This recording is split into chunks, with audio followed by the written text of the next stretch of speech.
잠언 10장 1절에서 22장 16절은 솔로몬의 제1잠언 선집으로 분류가 되는데, 여기서는 총 375개의 단편 경구를 모은 모음집입니다.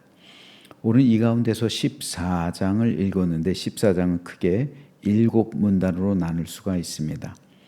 먼저 1절에서 9절은 제 117에서 125 경고입니다. 여기서는 하나님, 이웃, 노동, 지식 등 삶의 기본 분야에 대한 지혜자와 우매자의 태도를 대조하고 있고요. 14절은 제 126에서 130 경고입니다. 마음에 대한 일련의 경고들을 교훈하고 있고요. 15절에서 18절은 131에서 134 경고로서 지혜자와 우매자의 상이한 기본 인격을 대조하고 있습니다. 19절에서 25절은 135에서 141 경고입니다. 여기서는 악인의 패망과 의인의 흥황의 기본 섭리에 대한 일련의 경고들로 교훈하고 있고요. 26절, 27절은 142, 143 경고입니다. 참 신앙인에 대한 여호와의 굳건한 보호를 교훈하고 있고요. 28절에서 31절은 144에서 147 경고입니다. 여기서는 인자와 화평에 관련한 의인과 악인의 태도를 대조해 보이고 있고요. 마지막으로 32절로 35절은 148에서 151 경고입니다. 여기서는 지혜자와 우매자가 자신과 이웃에게 초래하는 상반된 결과를 대조해서 교훈하고 있습니다. 자, 오늘은 이 가운데서 4절 말씀에 대해서 살펴보겠습니다. 소가 없으면 구유는 깨끗하려니와 소의 힘으로 얻는 것이 많으니라. 수많은 경구들 가운데 특별히 이 말씀이 저에게 다가온 이유가 있어요. 사실 이 말씀은 제 목회에 있어서 아주 큰 울림을 주었던 응답의 말씀입니다. 제가 영국에서 우리나라로 귀국한 후에 수원대학교 앞에서 개척을 했어요. 앞에 작은 연못이 내려다 보이는 2층 건물이었는데 2층에 자리한 약 40평의 그 개척 교회였습니다. 상가였죠. 우리 문영석 목사님은 그때 우리 교회를 강석균 선교사님과 함께 방문한 적이 있어요. 그래서 그때부터 알았죠. 그런데 교회는 크든 작든 어려움이 있기 마련이에요. 큰 교회는 큰 교회만큼, 작은 교회는 작은 교회만큼 문제는 다 있습니다. 그래도 교회가 조금 성장했습니다. 한 1년 정도 지났을 때 아이들까지 거진 40명 가까이 됐어요. 아이들까지. 그러니까 많이 성장을 했죠. 그런데 그 안에서도 제 마음을 아프게 하는 성도들이 있었어요. 몇 명 있었습니다. 왜 저렇게 행동하는지 도무지 이해할 수가 없었죠.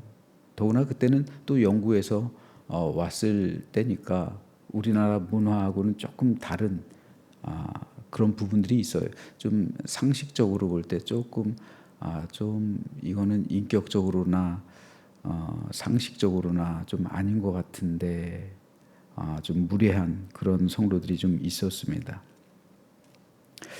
그래서 하나님께 기도하면서 하나님 어떡합니까? 저렇게 힘들게 하는데 그냥 다른 교회 다니는 게 낫지 않을까요? 이렇게 기도를 한 적이 있어요. 이렇게 하소연을 했습니다. 저는 영국에 있을 때부터 새벽 기도를 드렸어요. 영국에서도 교회를 개척해서 목회를 했으니까 맥체인 성경 읽기표에 따라 그때부터 한 거예요, 사실. 그러니까 맥체인 성경 읽기표는 약 25년 정도 제가 지금 계속해서 하고 있는 거 매일. 그런데 그날 새벽 기도하면서 그렇게 하소연한 다음에 다음날 새벽 기도하면서 읽은 말씀이 바로 오늘 본문 잠언 14장이에요. 특별히 오늘 본문에 있는 이 말씀, 소가 없으면 구유는 깨끗하려니와 소의 힘으로 얻는 것이 많으니라.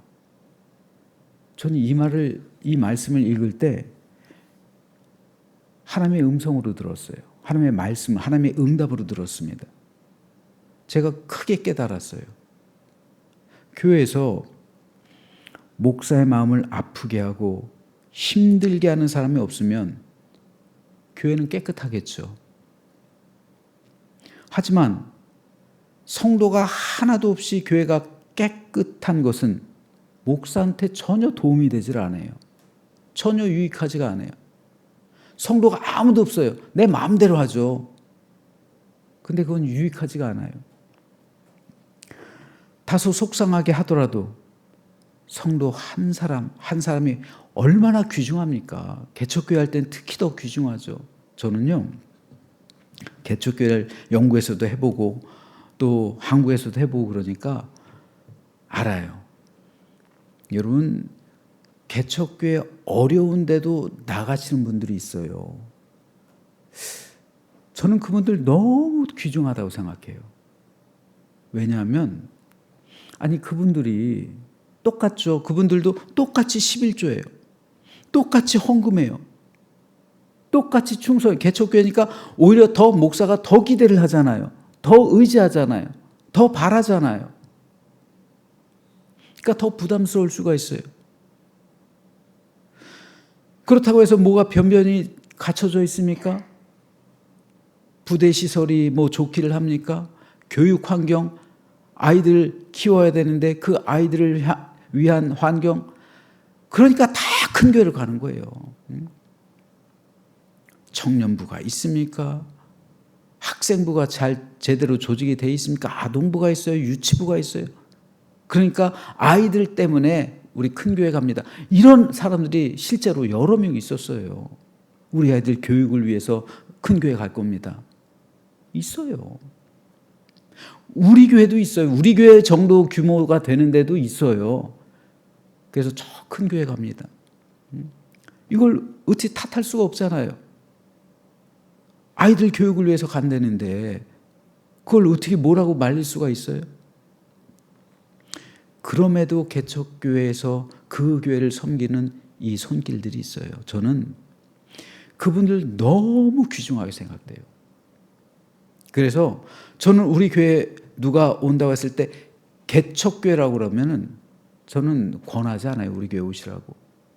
물론 불가피하게 이사 오셔서 하시거나 그러면은 제가 받아들여도 개척교회 다니는 사람한테는 저는 절대로 우리 교회 오라고 하지 않습니다.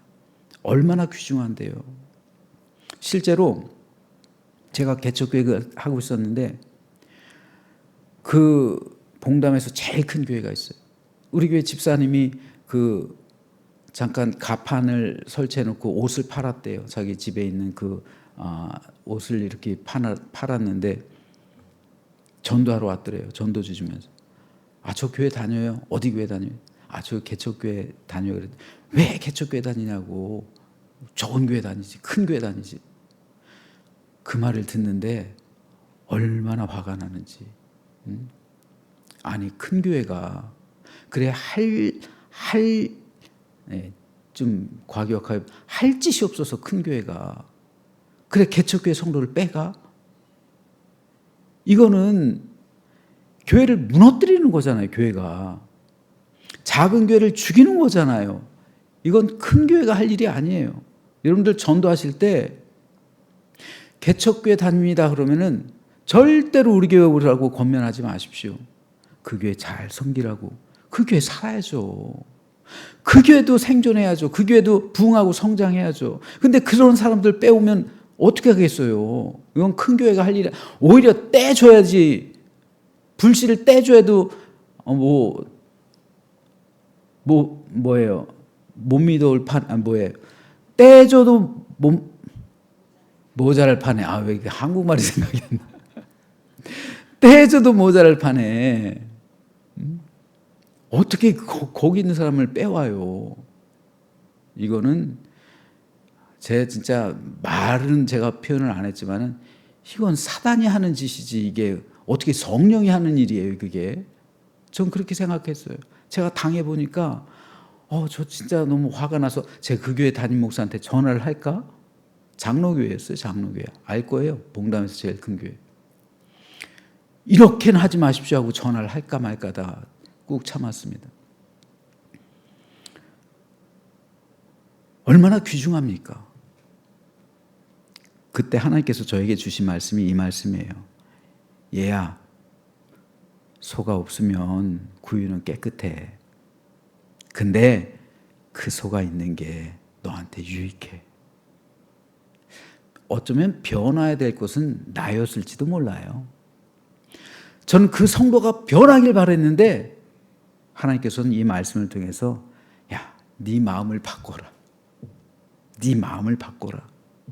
네 마음을 바꾸면 그 성도가 얼마나 귀하게 여겨지냐. 소가 없으면 구유는 깨끗하겠지. 흠 없는 사람이 어디 있어요? 그럼 다 나가라고 그러고 그러면 교회는 깨끗하지. 근데 그 성도가 있음으로 인해서 교회는 유익이 되는 거다. 이 말씀입니다. 저는 그때 이후로 성도들을 대할 때 이 말씀을 꼭 기억합니다. 소가 없으면 구유는 깨끗하려니와 소의 힘으로 얻는 것이 많으니라. 농경사회에서 소가 있다는 것은 주인의 번잡함을 의미해요.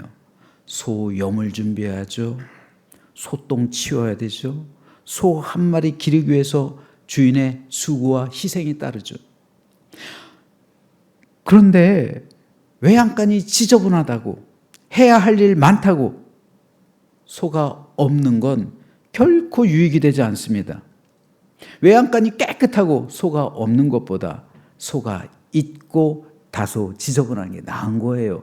그래서 주인이 할 일이 있고 땀을 흘리고 수고를 할지라도 소가 있는 게 주인에게 훨씬 나은 겁니다. 농경사회에서요. 우리나라도 한때 농경사회였죠.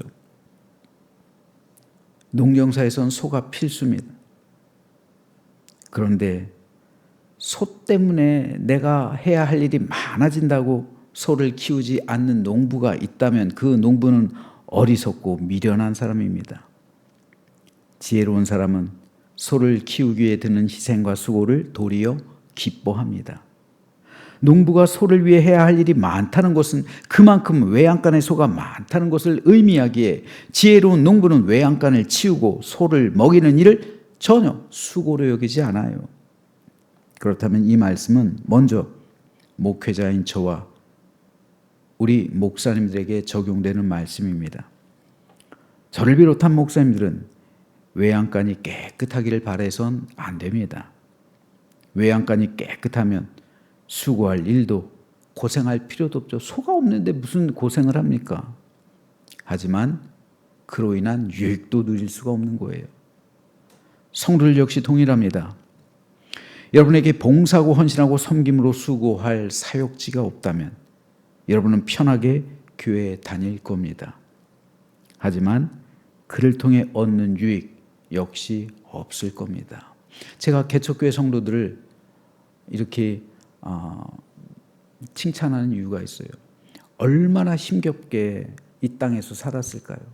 그런데 천국 가면 이에 못지않게 풍성한 상급을 받아 누리게 될 줄로 믿습니다. 혹시라도 여러분 그럴 일이 생기면 안 되겠지만 혹시라도 우리 교회에서 저 멀리 부산으로 이사 가서 제주도는 아니, 제주도는 아직 우리 교회 다니시니까 우리 김기성 권사님하고 계속 오늘 새벽에도 방송 보실 겁니다. 저 부산이나 저기 목포로 이사 가셔서 혹시라도 다른 교회에 등록을 하신다고 그러면 할 수만 있으면 작은 교회를 좀 가십시오.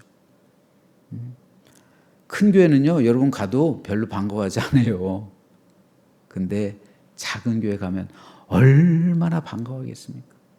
그래서 거기서 일을 좀 하세요. 봉사하고 수고하면 여러분에게도 유익이 될 뿐더러 천국의 큰 상급으로 쌓이게 될 줄로 믿으시기 바랍니다. 큰 교회 다니다가 그냥 몸만 편하게 왔다 갔다 다니다가 천국 가면은 무슨 상급이 있겠어요? 근데 자그마한 교회 가가지고 목사님 도와가지고 수고와 헌신하고 함께 버팀목이 되어주고 함께 눈물을 흘리고 함께 웃으면서 함께 천국 공동체를 이루어가는 그 삶 가운데 임하는 하나님 나라, 그리고 하나님께서 예비하신 상급은 그 누구보다 크게 받을 줄로 믿으시기 바랍니다. 여러분, 교회에선 설거지하는 사람이 접시 깨는 거예요. 설거지하지 않으면 접시 깰 일도 없어요. 그렇죠? 설거지하는 사람이 접시 깨는 거예요. 그러니까 우리는 접시를 설거지하다 보면 때로 접시 깰 일이 있죠. 그러면 이해하고 넘어가면 되는 거예요. 왜 접시 깨냐고, 정신 어디다 두냐고 다툴 필요 없어요. 그럴 때 괜찮냐고, 손 안 다쳤냐고 물으면서 나도 가끔 깨요 하고 넘어가면 되는 거예요. 여러분, 우리 교회가 아름다워 보이고 사랑과 은혜가 충만하게 보이는 이유는 그만큼 뒤에서 말없이 수고하고 헌신하고 봉사하고 섬기는 손길이 있기 때문에 그래요. 여러분, 가드닝이 아주 잘 된 데가 보면 저는 느끼는 게, 야, 이거 가드닝 하기 위해서 얼마나 수고했을까? 그렇잖아요. 이 화초 아름답게 가꾸기 위해선 얼마나 평상시에 많은 수고와 땀을 흘려야 될까요? 우리 교회가 아름답게 유지되고 성도들이 평안하게 신앙생활하는 것 그냥 되는 게 아니에요. 누군가 뒤에서 말없이 수고하고 봉사하고 땀 흘리는 성도가 있기 마련이에요. 그 성도들이 일을 하다 보면 때로 접시 깰 수 있죠. 그럴 때 위로해 주시고 격려해 주시기 바랍니다. 그럴 때 도리어 힘을 북돋아주고 그래야지. 왜 그러냐고 그러면은 자기는 하지도 않으면서 그러면 안 되는 거예요. 소가 없으면 구유는 깨끗하죠. 하지만 소의 힘으로 얻는 것이 많습니다. 라는 이 말씀 늘 마음에 새기시기를 주님의 이름으로 축복합니다. 그래서 서로 사랑하면서 주 안에서 하나가 되고 기쁨과 감사와 축복과 행복 넘치는 복된 교회를 이루고 주님의 한 몸을 이루는 우리 모두가 되시기를 주님의 이름으로 축원합니다.